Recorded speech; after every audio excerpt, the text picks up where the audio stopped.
This past Christmas 2018, I spent the day with some friends here in the UK. We did some fairly traditional Christmas Day activities, Christmas crackers and the crowns and silly jokes, but we also watched the Queen's speech. Now, this was my first time to watch the Queen's speech, and the only thing I knew about it was that it happens on Christmas Day. I had some vague expectation that it was a live event on TV, but didn't really know how long it would last or what she would talk about. Turns out it's about a 5-minute reflection on the past year. And as I watched it, I couldn't help but start thinking, man, this is really just a vlog. But don't get me wrong, I really enjoyed it. I was surprised at how warm and personal the broadcast felt. Yet at the same time, there was a sense of grandeur and respect, with the occasional bits of dry humor. Some cultures believe a long life brings wisdom. I'd like to think so. Now, my favorite part of the speech was listening to the Queen describe her faith, especially how a faith in Jesus is necessary for life. This is what she said. But through the many changes I have seen over the years, faith, family, and friendship have been not only a constant for me, but a source of personal comfort and reassurance. And then she tied that in with how we treat one another, how humans are to interact. Again, listen to what she has to say. Even with the most deeply held differences, treating the other person with respect and as a fellow human being is always a good first step towards greater understanding.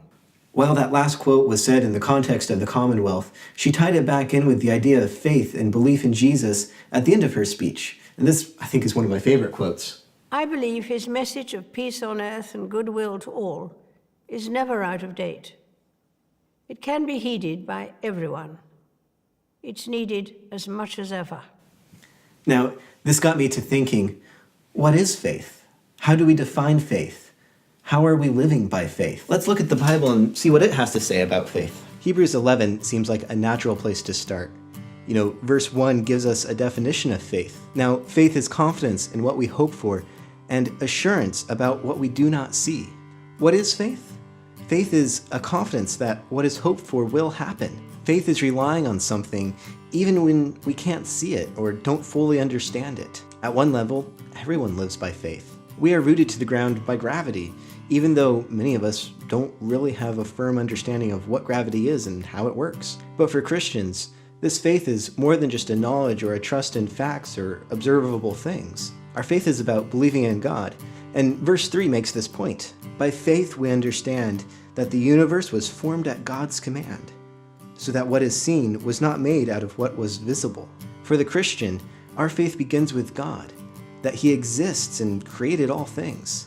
This belief lies more in the assurance category of faith. Christians have faith that God commanded the world into existence, but just believing this on its own doesn't give us the hope that verse 1 describes. But if you read through this entire chapter of Hebrews 11, you'll begin to see what gives Christians this hope. There are lots of stories of men and women living by faith, and then verses 39 and 40 sum up the chapter, giving us a key word. These were all commended for their faith, yet none of them received what had been promised, since God had planned something better for us, so that only together with us would they be made perfect. Right there at the end of verse 39, we have that key word, promise.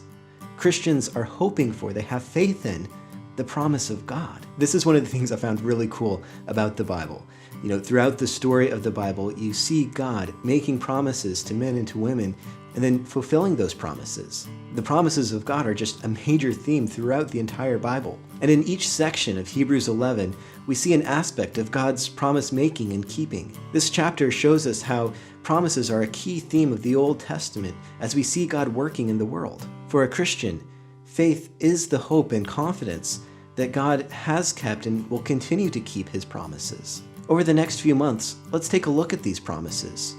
We'll look at Hebrews 11 and consider these different stories of men and women living by faith. Let's consider together how we can apply Jesus' message of peace on earth and goodwill to all by living by faith in the promises of God.